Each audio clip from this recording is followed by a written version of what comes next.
আজকে তো অবস্থা এমন হয়ে গেছে যে দেখা গেছে বড় ভাই বিয়া করছে, বিয়া করার কিছুদিন পরে আর বাপ মার সাথে থাকতে চায় না।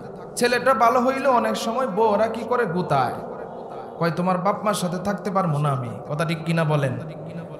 এটা তো কোনো ভালো মানুষের অন্তর দিলের কথা হইতে পারে না। যে বাপ মা সন্তানরে জন্ম দিছে, বউ তুমি ঘরে আইসেই যদি বলো এই বাপ মার সাথে থাকতে পারবো না, তাহলে এটা তো ভালো মানুষের কথা না। আবার বিপরীতে অনেক সময় শ্বশুর শাশুড়িরাও বউরে অনেক সময় জ্বালা যন্ত্রণা করে, এটাও একটা জুলুম। কথা ঠিক কিনা বলেন? সবাইকেই স্বস্থানে ঠিক হতে হবে। আল্লাহ প্রত্যেকজনকেই কিন্তু বিধিবিধান দিয়ে দিছেন যে ও শ্বশুর শাশুড়ি, তোমরাও তোমাদের ছেলে মেয়ে বিবিদের বউদেরকে জুলুম করতে পারবা না। আবার বাপ মারেও এটা বলছে, বা সন্তানরেও এটা বলছে, বাপ মা যেন উফ শব্দ না বলে এমন পরিমাণ কষ্টও তোমরা দিবা না। সকলেই বলেন সুবহানাল্লাহ। উফিউ ওয়ালা তানহারহুমা ওয়া কুল্লাহুমা কওলান কারীমা। আল্লাহ বলছেন বাপ মার ব্যাপারে তোমরা এমন ভাবে তাদের সাথে ব্যবহার করবা, আচরণ করবা, এমন ভাবে তাদেরকে সম্মান দেখাইবা যাতে তারা কষ্ট না পায়, উফ শব্দও না বলতে পারে। এখন বাস্তবতা কি? বাস্তবতা হইল বেশি শিক্ষিত হইলে একরকম, মিডিয়াম হইলে একরকম, আবার একবারে নিম্ন ফ্যামিলির হইলে আরেক রকম। কেউ রাগ করবেন না, কথায় রাগ করতেছেন। বাস্তবতা অনেক সময় এরকম হয়, বেশি শিক্ষিত হইলে বাপ মারে আর লালন পালন করা কিংবা দেখাশোনা করারই সুযোগ থাকে না, বৃদ্ধাশ্রমে দিয়ে আসে। কথা ঠিক না বেঠিক বলেন? নিজের যে ছেলে মেয়ে হয় এইগুলারই তো লালিত পালিত করতে পারে না, আরেকটা কাজের লোক রেখে এরপরে লালিত পালিত করে। সন্তানরা একটা কথা মনে রাখবেন, বাবা মা যারা থাকেন কাজের ব্যস্ততা যতই থাকুক সন্তানরে আদর করবেন, কাছে রাখার চেষ্টা করবেন। নিজের সন্তানরে নিজে লালন পালন করবেন। হ্যাঁ, কাজের লোক রাখবেন, অসুবিধা নেই, তবে সব দায়িত্ব একবারে কাজের লোকেরে দিছেন, সন্তানরে আপনি মাসে একবারও দেখতে পারেন না। এত বড় আপনার চাকরি, এত বড় ব্যস্ততা, এগুলা দিয়ে হবেটা কি? কথা ঠিক কিনা বলেন? এত ব্যস্ততা দিয়ে আপনার নামাজও হয় না, রোজাও হয় না, আল্লাহর হুকুমও মানা হয় না, সন্তানরা মহব্বত কিভাবে করবে? সন্তানরা তো বাপ মার বুকে থাকলে বাপ মার একটা মহব্বত সন্তানের ভিতরে ঢুকবে। কথা ঠিক কিনা বলে? মেরে ভাই রাগ করবেন না, কোরআন হাদিস থেকে রিচার্জ করে বলতেছি। এখন বর্তমানে এমন অবস্থা, একসাথে আর থাকা হয় না। বড় ভাই বিয়া করছে আলাদা, এরপরে দ্বিতীয় নাম্বারে যে ভাই থাকে সে বাপেরে কয় যে বড় ভাই তো বুঝলো না, আলাদা হয়ে গেছে, আমি বিয়া করলে একসাথে থাকবো। এইটা বিয়া করছে, এরপরে দেখা যায় আরো আগে আলাদা হয়ে যায়। কথা ঠিক কিনা কন? কারণ আমরা তো ইমাম সাহেব, সব অবস্থায় আমরা মানুষ বলে জানি। এরপরে তৃতীয় নাম্বারে যে ছেলেটা থাকে সে বলে আম্মা টেনশন করো না, আমি বিয়া করলে তোমরা সাথে থাকবো। হে আর বাপ মারে জানায়া বিয়া করে না, বাপ মারে তুই এই বিয়া করে লাই। কথা ঠিক কিনা কন? অবস্থা তো এরকম চলতেছে এখন। মেরে ভাই, একমাত্র শান্তি কোরআন এবং সুন্নাহ, এর ভিতরেই শান্তি। কোরআন সুন্নাহ অনুযায়ী যদি আপনি না চলেন, কোনোভাবেই আপনি শান্তি পাবেন না। কথা ঠিক না বেঠিক? فلما رجعوا إلى أبيهم قالوا يا أبانا منع منا الكيل فأرسل معنا أخانا نكتل وإنا له لحافظون صدق الله العظيم وصدق رسوله النبي الكريم ونحن على ذلك من الشاهدين والشاكرين والذاكرين والحمد لله رب العالمين। আমরা সকলেই নবীর উপরে দুরূদ শরীফ পড়ি। আল্লাহুম্মা সাল্লি আলা মুহাম্মাদিন ওয়া আলা আলি মুহাম্মাদ কামা সাল্লাইতা আলা ইব্রাহিম ওয়া আলা আলি ইব্রাহিম ইন্নাকা হামিদুম মাজিদ। আল্লাহুম্মা বারিক আলা মুহাম্মাদিন ওয়া আলা আলি মুহাম্মাদ كما باركت على إبراهيم وعلى آل إبراهيم إنك حميد مجيد। الحمد لله। আল্লাহ পাকের দরবারে লাখো কোটি শুকর, যে মহান রব্বুল আলামিন আমাদেরকে ভালোবেসে মহব্বত করে আদর করে মায়া করে জান্নাতি বাগানে জান্নাতি পরিবেশে পবিত্র শুক্রবারে আমাদেরকে আসার বসার এবং কিছু কথা আমাদেরকে বলার তৌফিক দান করেছেন। এই জন্য সকলেই শুকরিয়া আদায় করি, বলি আলহামদুলিল্লাহ। শুকরিয়া আদায় করলে খুশি হন কে? আল্লাহ। আল্লাহ খুশি হয়। আল্লাহ রাব্বুল আলামিন আমাদেরকে আনছেন। আমাদের মতো কত মানুষ আজকে এই টাইমে এই সময়ে চুরিতে লিপ্ত আছে, জিনায় লিপ্ত আছে না নাই? আমাদের মতো কত মানুষ হসপিটালের বেডের মধ্যে শুয়ে আছে, আমাদের মতো কত মানুষ জেলখানায় বন্দি আছে, আমাদের মতো কত মানুষ আজকে দুনিয়া থেকেও বিদায় হয়েছে। আল্লাহ আমাদেরকে দয়া মায়া করে আল্লাহর ঘর মসজিদে আনছেন। এই জন্য আমরা আবারও শুকরিয়া আদায় করি, বলি আলহামদুলিল্লাহ। মুহতারাম হাজিরিন, আমরা এখানে যারা আছি কোরআনের 114 খানা সূরা থেকে সূরা ইউসুফের আলোচনা চলতেছিল। সূরা ইউসুফে আল্লাহ তাআলা 111 খানা আয়াত নাজিল করেছেন। এর মধ্যে আলহামদুলিল্লাহ, আল্লাহর শুকর, আমরা কয়েকটি জুমা অতিক্রম করে 63 নম্বর আয়াতে এসেছি। সকলেই বলি আলহামদুলিল্লাহ। 63 নম্বরের আয়াতে আলোচনা আমরা ইনশাআল্লাহ আজকে এখান থেকে শুরু করব। গত সপ্তাহে আলোচনা হয়েছিল হযরত ইউসুফ আলাইহিস সালাতু ওয়াস সালাম, ওনার ভাইয়েরা যে খাবার নিতে আসছিল, এই ভাইয়েরা খাবার নিয়ে গেল, কিন্তু ইউসুফ আলাইহিস সালাতু ওয়াস সালাম বলল, ভাইয়েরা আপনারা যখন আরেকবার আসবেন তখন আরেকটা ভাই যে আপনাদের আছে, এই ভাইকে কিন্তু নিয়ে আসতে হবে, আর না হয় আমি খাবার দিব না। তাদের যে 10 ভাই, তারা তো আর ইউসুফ আলাইহিস সালাতু ওয়াস সালামকে চিনে নাই, কথা ঠিক না? চিনে নাই। ইউসুফ আলাইহিস সালাতু ওয়াস সালাম তিনি চিন্তা করলেন যে আমি যদি তাদেরকে এই কথা না বলি তাহলে আমার ভাইটাকে আমি দেখতে পারবো না। তখন তাদেরকে 11টা বাহন নিয়ে আসছে, 10 ভাই 10টা বাহন, এক্সট্রা আরেকটা বাহন, মোট 11টা বাহনের মধ্যে 22 বস্তা, এক একটার মধ্যে 2 বস্তা করে দিলে 11 আর 11 কত হয়? 22। এই 22 বস্তা খাবার ইউসুফ আলাইহিস সালাতু ওয়াস সালাম তাদের পরিবারের জন্য দিলেন। সকলে বলেন সুবহানাল্লাহ। আবার তার যে একেবারে পার্সোনাল লোক খাদেম, তারে বলল, শোনো মালিক, তুমি যে টাকা পয়সা তারা আনছে, এই টাকা পয়সাটাও কি করবা? ওই প্যাকেটে ঢুকাইয়া দিবা, যেন তাদের তো টাকা পয়সা নাই, যেহেতু দুর্ভিক্ষ, তারা পরবর্তীতে যখন আসবে তখন টাকা কোথায় পাবে, এই জন্য টাকাটাও দিয়ে দিবা, যেন পরবর্তীতে আসতে তাদের কষ্ট না হয়। এবার ভাইয়ারা বাড়িতে গেল, 10 ভাই। ইয়াকুব আলাইহিস সালাতু ওয়াস সালাম ওইদিকে চিন্তা করতেছেন, আমার 10টা সন্তান গেল মিশরে খাবার আনার জন্য, এখনো আসে নাই। তো নাতিপুতি যারা আছে তাদেরকে ডাইকে বলে, দেখো তো তোমার আব্বারা আসতেছে কিনা, রাস্তায় একটু আগায়া দেখো। তো ইয়াকুব আলাইহিস সালাতু ওয়াস সালাম নাতিদেরকে যখন এই কথা বললেন, বলার কিছুক্ষণ পরেই দেখলেন যে তার সন্তানরা আসতেছে। নাতিরা আইসা খবর বলছে, দাদা, কারণ ইয়াকুব আলাইহিস সালাতু ওয়াস সালাম ছেলের জন্য, ইউসুফের জন্য কান্না করতে করতে চোখই অন্ধ হয়ে গেছে। চিন্তা করেন, কান্না করতে করতে চোখ অন্ধ হয়ে গেছে। ইয়াকুব আলাইহিস সালাম চোখে দেখেন, আয়েশা বলতেছে, দাদা আমাদের চাচারা আসতেছে, বাবা আসতেছে। বলে, যাক তাহলে তো ভালোই হয়েছে। ছেলেরা আয়েশা ইয়াকুব আলাইহিস সালাতু ওয়াস সালামের সাথে সাক্ষাৎ করলো, আর ইয়াকুব আলাইহিস সালাতু ওয়াস সালামকে বলল, ফালাম্মা রাজাউ ইলা আবিহিম ক্বালু ইয়া আবানা। তারা বাবার কাছে আয়েশা বলল, আব্বাজান আমাদেরকে তো এবার খাবার দিয়ে দিছে, কিন্তু পরবর্তীতে আমাদেরকে খাবার দিতে অস্বীকার করছে। কেন? কারণ হচ্ছে মুনি আমিনাল কাইলু ফা আরসিল মা'না আখানা নাকতাল ওয়া ইন্না লাহু লাহাফিজুন। আমাদেরকে খাবার দিতে অস্বীকার করার কারণ হচ্ছে যে আমাদের ভাই বিন ইয়ামিনকে নিয়ে যাইতে হবে, তাহলে আমাদেরকে খাবার দিবে। আর বিন ইয়ামিনকে আমাদের সাথে দিয়ে দিয়েন। আর আমরা ইউসুফ আলাইহিস সালাতু ওয়াস সালামকে নিয়ে গেছিলাম, হেফাজত করতে পারি নাই, এই জন্য আপনি ভয় পায়েন না, বিনয়ামিনকে আমরা হেফাজত করব। ইয়াকুব আলাইহিস সালাতু ওয়াস সালাম বললেন, তোমাদের ব্যাপারে তো আমার বিশ্বাস হয় না, কারণ আমার ছেলে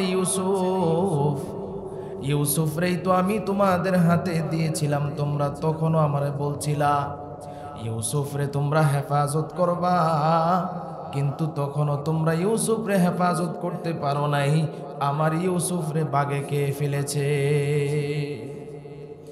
এখন কি বিশ্বাসে আমি তোমাদের হাতে আমার আরেকটা সন্তান বিনয়ামিনকে দিব? তারও তো মা নাই, ইউসুফেরও মা ছিল না, আমি তাদেরকে বুকে আগলায় রাখতাম, সবসময় একই সাথে খাবার খাইতাম, একই সাথে নিয়ে ঘুমাইতাম, তোমরা তাদেরকে ষড়যন্ত্র করে তারা সরাইয়া দিছ। এখন কিভাবে তোমাদেরকে বিশ্বাস করি? ওইদিকে তারা যে 22 বস্তা খাবার নিয়ে আসছে, বিবিদের কাছে দিছে, তোমরা খুলো, এগুলা গুছাও। এই খাবারগুলো যখন গুছাইতেছে, হঠাৎ করে একটা বস্তা খোলার পরে দেখে যে টাকা তারা নিছিল সব টাকা ওই বাদশা ফেরত দিছে। সকলেই বলেন সুবহানাল্লাহ। টাকা ফেরত পাইছে, খাবারও পাইছে, এটা তো অনেক খুশির ব্যাপার, কথা ঠিক কিনা বলেন? টাকাও ফেরত, খাবারও পাইছে। বিবিরা দইরা আইসা বলে, স্বামী হে, আমাদের জন্য তো একটা সুসংবাদ আছে। বলে, কি সুসংবাদ? বলে, ওই দেশের প্রধানমন্ত্রী যিনি খাবার দিছে খুব ভালো, খাবারও দিয়ে দিছে, আবার যে টাকা আপনারা নিয়ে নিছিলেন ওই টাকাটাও দিয়ে দিছে। সকলেই বলেন সুবহানাল্লাহ। টাকার কথা শুনে পয়গম্বর ইয়াকুব আলাইহিস সালাতু ওয়াস সালামের মনটাও খুশি হয়ে গেল। ডাক দিয়া কয়, তাহলে তো ওই দেশের বাদশা বড় সৎ এবং ভালো, আমি নবীর কথা শুনে সে হয়তো বা খাবারও দিছে 1-2 বস্তা বেশি, এরপরে আমার টাকাগুলো ফেরত দিয়ে দিছে। অথচ দেখেন, যে প্রধানমন্ত্রী সে তার ছেলে, হারানো সন্তান ইউসুফ আলাইহিস সালাতু ওয়াস সালাম।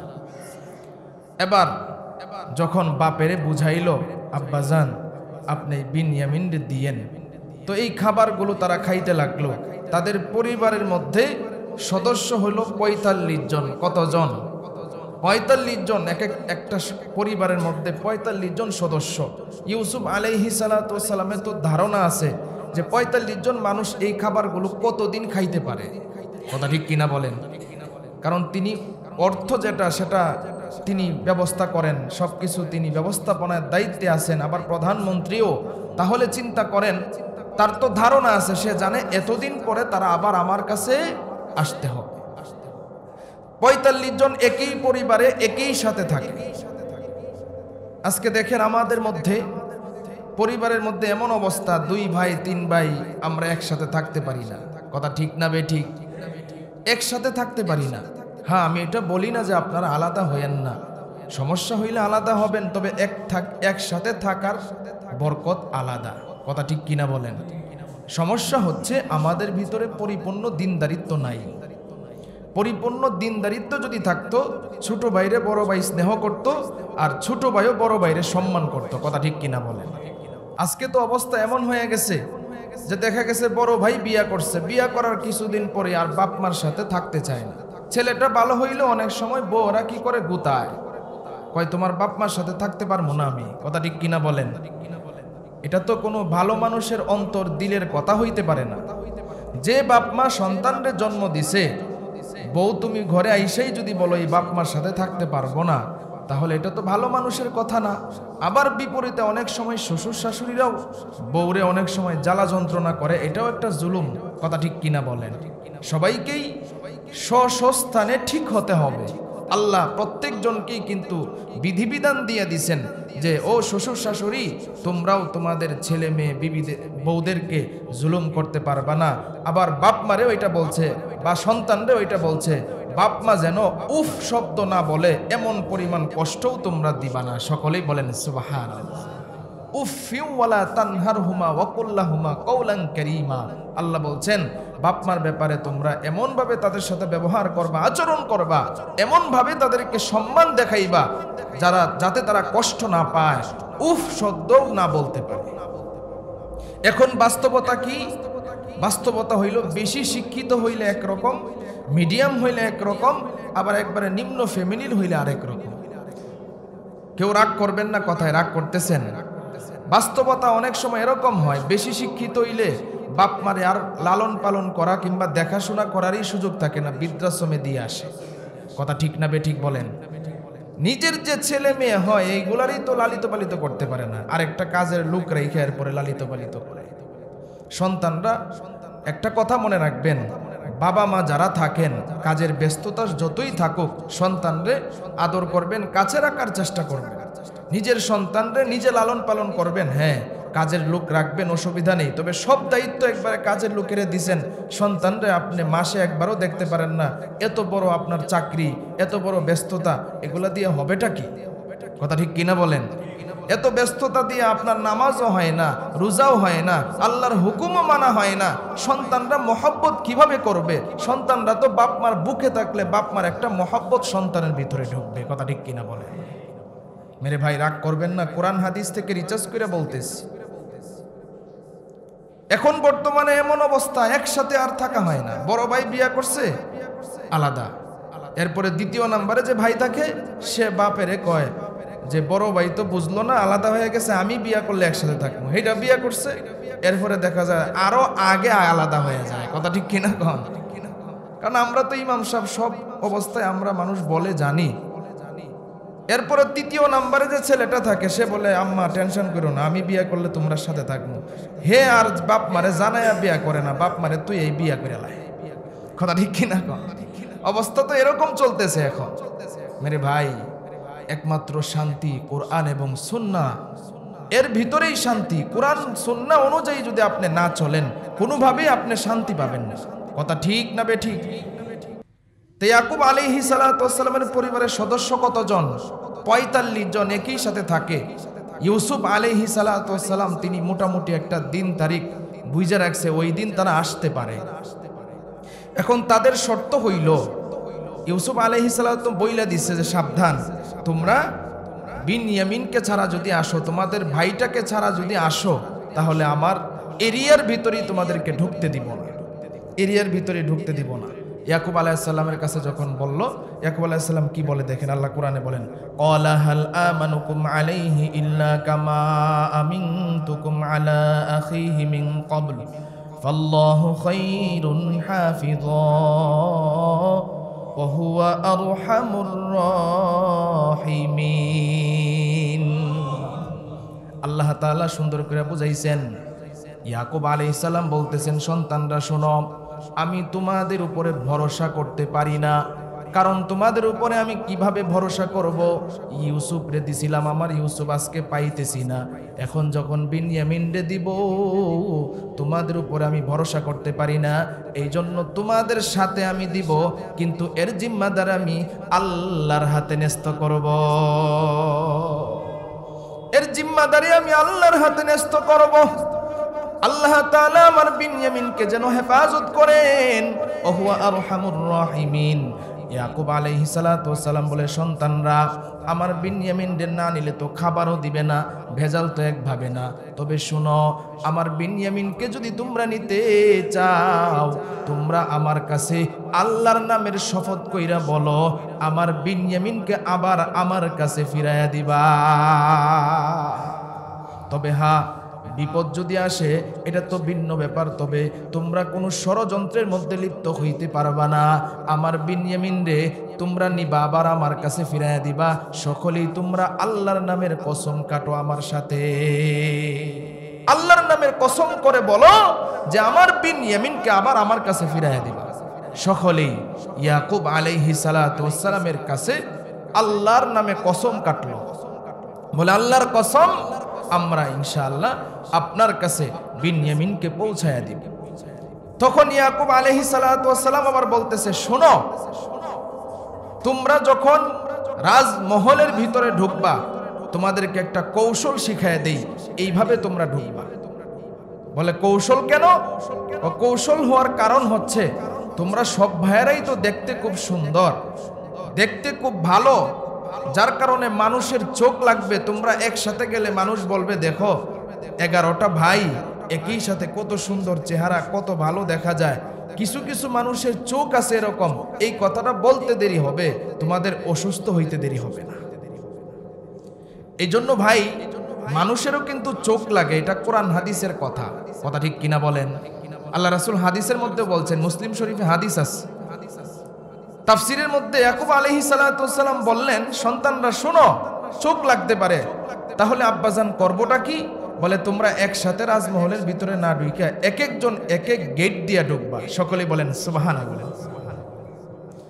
এক একজন এক এক গেট দিয়ে ঢুকবা। এখন আপনারা এখানে যারা আছেন, আমাদের জন্য এখান থেকে শিক্ষা হলো, হুজুর তাইলে আমরাও যদি কোনো জায়গায় যাই আমাদের উপরে তো নজর লাগতে পারে। এই জন্যই তো রসুল দোয়া শিখাইছে, শোনো ঘর থেকে যখন বাহির হইবা তখন তোমরা দোয়া পইরা বাইর হইবা, আবার ঘরে যখন ঢুকবা তখন আবার দোয়া পইরা ঘরের ভিতরে ঢুকবা। সকলে বলেন সুবহানাল্লাহ। এরপরে সকাল বিকাল তোমাদের শরীরটা বন্ধ করে রাখবা, রসুলের শিক্ষা। 5 ওয়াক্ত নামাজের পরে আবার তোমরা শরীরটা বন্ধ করবা। যখন ঘুমাইতে যাইবা তখনও তোমরা শরীরটা বন্ধ করবা, তাহলে কেউ যাদের চোখের নজর লাগে তারাও তোমাকে নজর দিতে পারবে না ইনশাআল্লাহ। এই জন্য সকাল বিকাল শরীর বন্ধের আমলটা কি রসুল শিখাইছেন। 3 বার কুল হু আল্লাহ সূরা পড়বা। কয়বার? আরো জোরে আওয়াজ দিয়ে বলেন কয়বার? ফজরের নামাজের পরে 3 বার সূরা ইখলাস কুল হু আল্লাহ সূরা, এরপরে পড়বা 3 বার কুল আউযু বিরাব্বিল ফালাক, 3 বার পড়বা। এরপরে পড়বা কুল আউযু বিরাব্বিন নাস 3 বার। এই যে কুল হু আল্লাহ 3 বার, ফালাক 3 বার, নাস 3 বার পড়া তোমার সারা শরীরে তুমি ফু দিবা। ফু দিতে দেরি হবে, তোমার শরীর বন্ধ হইতে দেরি হবে না। সুবহানাল্লাহ। বন্ধ মানে আল্লাহ তাআলা কুদরতি ভাবে এমন ভাবে শরীরকে বন্ধ করবেন, কোন জিন ফেরত জাদু টোনা যত ধরনের ক্ষতিকর বস্তু আছে সমস্ত কিছু থেকে আল্লাহ আপনাকে হেফাজত করবে। সুবহানাল্লাহ। আমল করি না তো আমরা? করি না, যার কারণে অনেক জিন মানুষকে আক্রমণ করে, অনেক জিন। আমি তো কত জিনের রুগীরে জিনকে মারলাম, ছাড়াইলাম, কত কিছু করলাম, আমার পিছনে হাজার হাজার জিন শত্রু আছে। বলে একটা কথা আপনাকে, হাজার হাজার জিন শত্রু আছে। কারণ আমি হাফেজ হওয়ার পর থেকে অনেক সময় আমার উস্তাদের কাছ থেকে শিখছিলাম, এরপরে তো কোরআন হাদিস পড়ছি, শিখছি, তো জিনে ধরলেই নিয়েই তো যে ওই হুজুরের কাছে নিয়ে যান। আমি আবার কবিরাজ না, এগুলা করি না। তো হাজার হাজার জিন আমার শত্রু। আপনাকে দেখাইতে পারলে বুঝতে পারতেন কিছুই আমার ইনশাআল্লাহ করতে পারে না, কারণ আমি আল্লাহর কালাম দিয়া নিজেকে সুরক্ষা দেওয়ার চেষ্টা করি। এজন্য এটা শুধু আমার জন্য না, সবার জন্য, সবার জন্যই এই আমলগুলো যদি করেন আপনি সুরক্ষা পাবেন ইনশাআল্লাহ। জিনেরা তো আমাদেরকে সালাম দেয়, মহব্বত করে, যারা নেককার, আর যারা বদকার চেষ্টা করে ক্ষতি করার কিন্তু পারে না, কারণ কোরআনের শক্তি আল্লাহ দিয়ে দিছে, এই শক্তির সাথে তাদের শয়তানি শক্তি কাজে লাগে না। এই জন্য সকালে আপনি ফজরের পরে আপনার শরীরকে বন্ধ করুন, এরপরে বিকালে মাগরিবের নামাজের পরে একই আমল রসুল বলছেন 3 বার কুল হু আল্লাহ ফালাক নাস পড়া নিজের শরীরের মধ্যে ফুৎকার দেন। এরপরে রসুল বলছেন 5 ওয়াক্ত নামাজের পরে আয়াতুল কুরসি পড়ে তোমার বুকে তুমি ফু দেও, মরণ ব্যতীত কোনো ব্যক্তি তোমার ক্ষতি করতে পারবে না। সুবহানাল্লাহ। তাহলে চিন্তা করেন, এই আমলগুলো তো নাই। রসুল বলছেন যখন রাত্রিবেলায় ঘুমাইতে যাইবা, যখন ঘুমাইতে যাইবা তখন তুমি এই আমলটা করবা। আলহামদুলিল্লাহ, আল্লাহর শুকর, যেদিন থেকে আমি এই হাদিস আমার উস্তাদের থেকে শুনেছি সেদিন থেকে এখন পর্যন্ত আলহামদুলিল্লাহ আমল চলছে, মিস হয় না ইনশাআল্লাহ।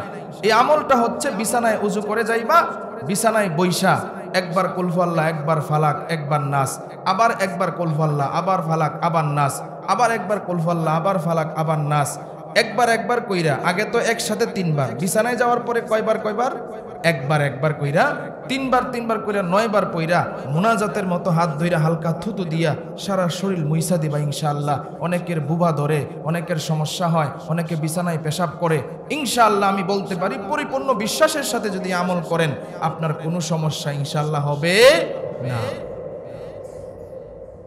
এই জন্য মানুষের চোখের নজর থেকে বাঁচাতে হলে আমলগুলো দরকার।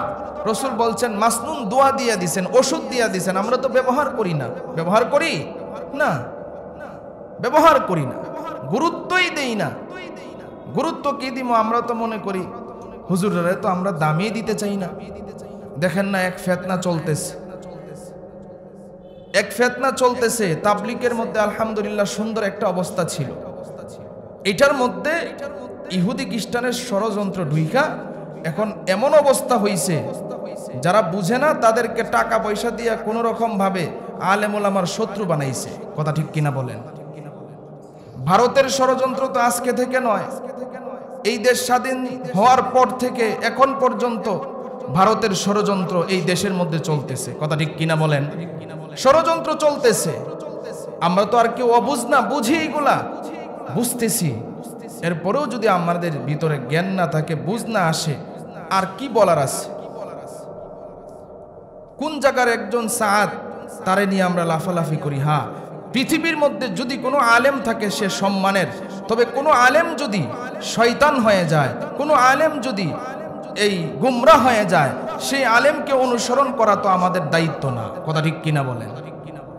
সাদ তিনি ভালো একটা বংশধরের সন্তান, কিন্তু তিনি এমন কাজ করছে, ইহুদি খ্রিস্টানের টাকা খায়া 40টা কোরআনের আয়াতের অপব্যাখ্যা করছে। নাউজুবিল্লাহ বলেন। কয়টা কোরআনের আয়াত? 40টা কোরআনের আয়াতের অপব্যাখ্যা করছে। কথাগুলো বোঝার চেষ্টা করেন। ওলামায়ে কেরাম এই ব্যাপারে অনেক আলোচনা করছেন। যেহেতু আমি সূরা ইউসুফের আলোচনা করতেছি, বিস্তারিত বলতে চাই না, তবে যেহেতু ইস্যু একটু বলার চেষ্টা করি। 40টা কোরআনের আয়াতের উল্টাপাল্টা আলোচনা করছে। এরপরে নিজের মন গড়া মাসআলা, দেখেন কি মাসআলা দিছে। যদি কোনো ব্যক্তি মাদ্রাসায় পড়ায়া টাকা নেয়, তাহলে একটা বেশ্যা মহিলা দেহ বিক্রি করে না?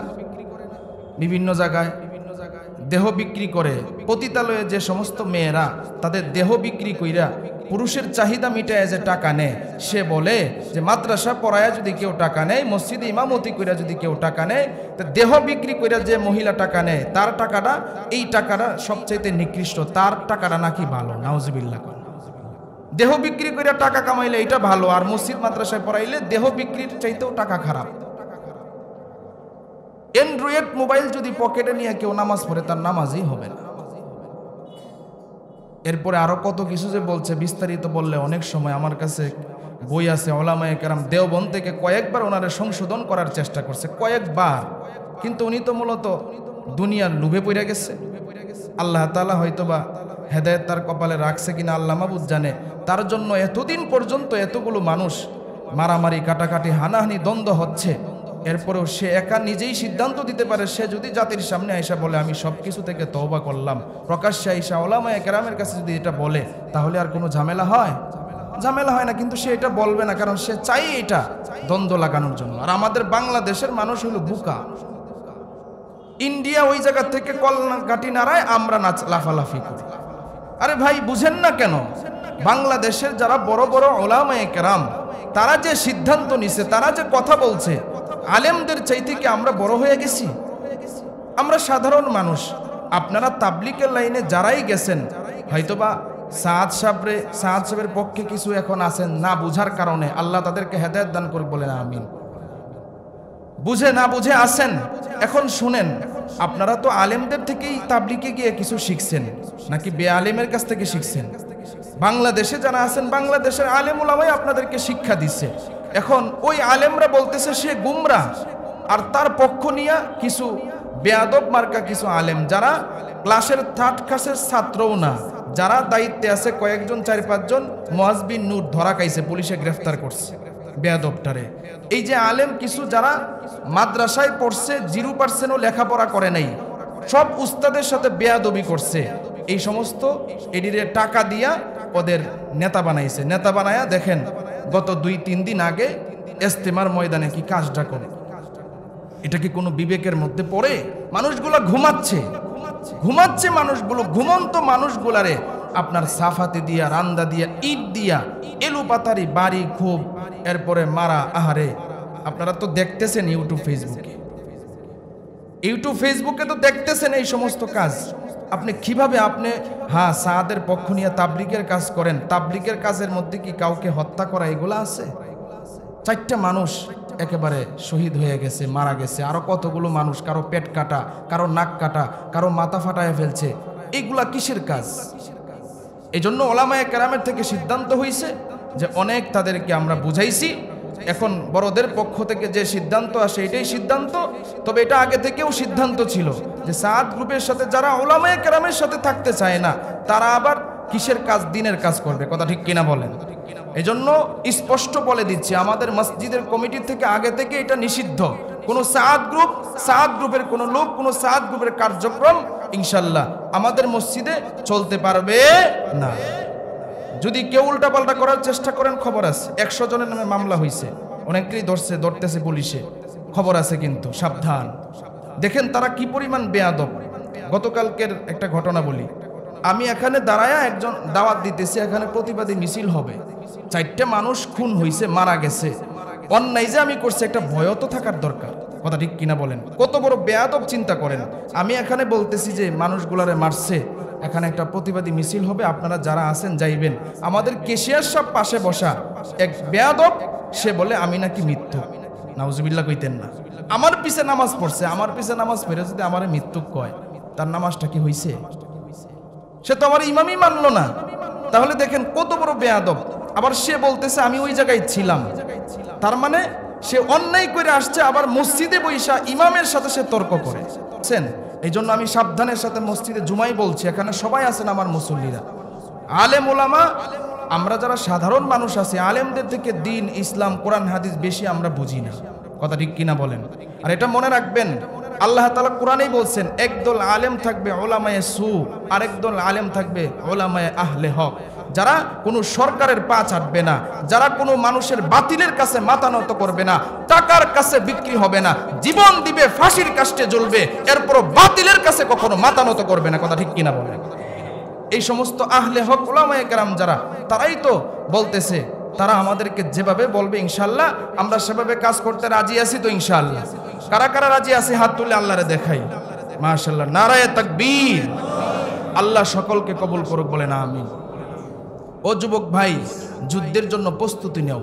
আমাদেরকে তো গজওয়াতুল হিন্দের হাতছানি দিচ্ছে, হয়তোবা কিছুদিন পরে যুদ্ধের ময়দানে নামতে হবে। আলহামদুলিল্লাহ, শামে এখন বিজয়ের পতাকা উঠতেছে, সিরিয়ায় বিজয়ের পতাকা উঠতেছে, আফগানিস্তান বিজয় হয়ে গেছে, ইনশাআল্লাহ ফিলিস্তিনও বিজয় হয়ে যাবে। সারা পৃথিবীর মধ্যে ইনশাআল্লাহ খেলাফত প্রতিষ্ঠিত হবে, কোরআনের আইন চালু হবে, ইহুদি খ্রিস্টানের যত চক্রান্ত আছে সব ইনশাআল্লাহ নস্যাৎ হয়ে যাবে, কথা ঠিক কিনা বলেন? সব নস্যাৎ হয়ে যাবে, কারণ হক হকই থাকবে, বাতিল অকুল যা আল হক ওয়া যাহাকাল বাতিল। আল্লাহ কোরআনেই বলছেন, বাতিল যত শক্তি নিয়েই আসুক, হকের কাছে কখনো মাথা উঁচু করে দাঁড়াতে পারবে না। 100 বছর যদি সে শক্তি দেখায়, 100 বছর পরে তার এমন ভাবে পতন হবে, সে আর মাথা উঁচু করে দাঁড়ানোর মতো ক্ষমতা থাকবে না, কথা ঠিক কিনা বলেন? এই জন্য ভাই সাবধান, নিজের ঈমানটা বাঁচানোর চেষ্টা করেন। আল্লাহ তো বলছে যে ওলামায়ে কেরাম নবীর ওয়ারিস। কোরআন শরীফে সূরা ইয়াসিন অনেকেই পারেন, এখানে একটা আয়াত আছে, আমি বইলা দেই, আপনারা এটা অর্থ দেখবেন। আল্লাহ কোরআনে বলেন, ইয়া হাসরাতান আলাল ইবাদ মা ইয়াতিহিম মির রাসূলিন ইল্লা কানু বিহি ইস্তাহজিউন। আল্লাহ আফসোস করে বলতেছে, আফসোস ওই বান্দাদের উপর যেই বান্দাদের কাছে নবীরা আসছে, কিন্তু নবীদেরকে তারা মারছে, কাটছে, ষড়যন্ত্র করছে, তোহমত দিছে। ওই বান্দাদেরকে আল্লাহ তাআলা আফসোস করে বলতেছে।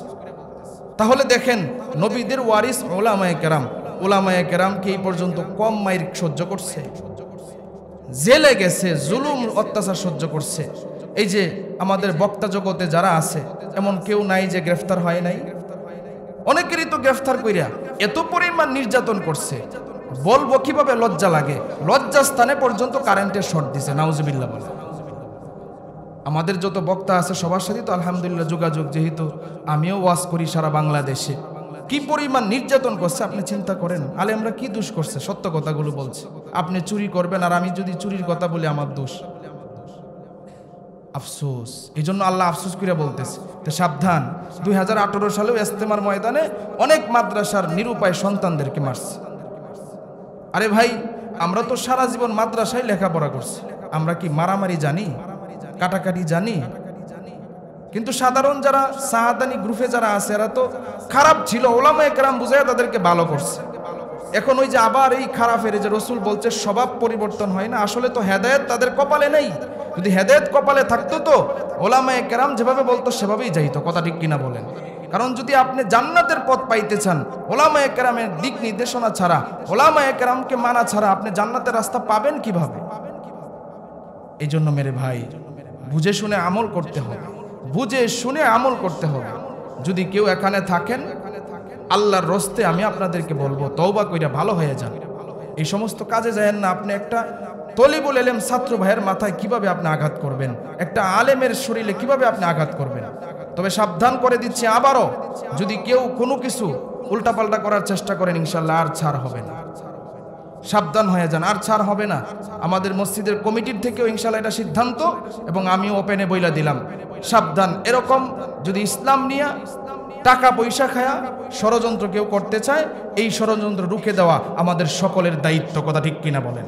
এটা ইমানি দায়িত্ব মিয়া, ইমানি দায়িত্ব এটা। এই জন্য আমি বুঝানোর চেষ্টা করছি আপনাদেরকে। আল্লাহ এটা বলছেন আফসোস করে। তাহলে আলেম ওলামা নবী রাসূলের ওয়ারিস, নবী তো বলছে আমি থাকবো না, আলেম যারা তাদেরকে মানবা। এই জন্য ভাই আমাদের হুঁশিয়ার হইতে হবে। এই যে মানুষগুলো দেখেন আজকে 18-20 বছর ধরে কতগুলা মানুষের জীবন গেল। যার গেছে সে বুঝে, আপনার আমার যায় না, আমি বুঝি না। কারো ছেলে গেছে, কারো বাপ গেছে, কারো ভাই গেছে, সে বুঝে কি কঠিন। একটা পরিবারের একটা ভালো সন্তান চলে গেলে এই পরিবারটা সারা জীবনের জন্য ধ্বংস। কথা ঠিক কিনা বলেন? সেটা আপনার হোক আমার হোক, কেন ভাই কি প্রয়োজন আছে? এই জন্য ভাই সঠিক পথে থাকার চেষ্টা করি। এই কথা ঢুকায় আলোচনাই শেষ, সময়ও শেষ। তো এই জন্য এই পর্যন্ত আমরা গেছি যে তাদের ইয়াকুব আলাইহিস সালাতু ওয়াস সালাম তার 11টা সন্তান বিনয়ামিনকে দিতে রাজি হয়েছে আল্লাহর নামে শপথ করায়া, কিন্তু ছেলেদেরকে কৌশল শিখাইয়া দিছে যে তোমরা একসাথে ঢুকবা না, 11 জন 11টা গেট দিয়া ঢুকবা।